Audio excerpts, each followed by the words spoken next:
Hello friends, మీరెప్పుడైనా అనుకున్నారా? మీరేసుకున్న ఫ్యాంటీ మిమ్మల్ని ఏసేస్తే, మిమ్మల్ని చంపేస్తే? ఈ కాన్సెప్ట్‌తో వచ్చిన మూవీ పేరే 'స్లాక్స్'.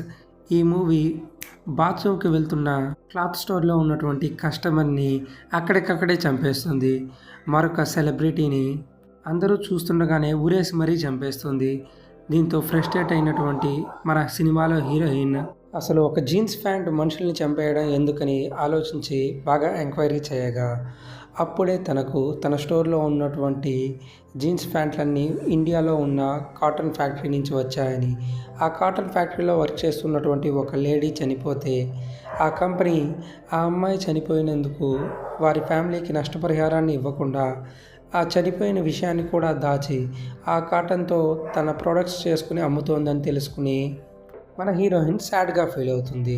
అదే రివెంజ్‌తో ఇండియా ఫ్యాక్టరీలో చనిపోయినటువంటి అమ్మాయి అమెరికాలో ఆ స్టోర్‌లో ఎవరు ప్యాంట్ కొని ఆ ప్రొడక్ట్స్‌ని యూజ్ చేస్తూ ఉన్నా వారిని చంపేస్తూ ఆ ఫ్యాక్టరీకి డ్యామేజ్ కలిగిస్తూ ఉంటుంది.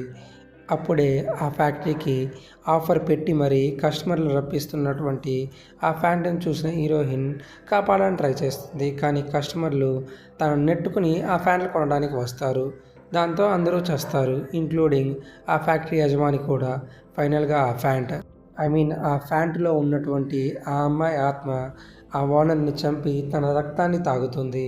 దాంతో ఆ సాటిస్ఫై అయినటువంటి ఆత్మ ఫ్యాంట్‌ని వదిలేసి వెళ్ళిపోవడంతో ఈ మూవీ ఎండ్ అవుతుంది. ఇలా ఒక ఫ్యాంట్ రివెంజ్ తీర్చుకోవడం మీకెలా అనిపించిందో కింద కామెంట్ చేయండి.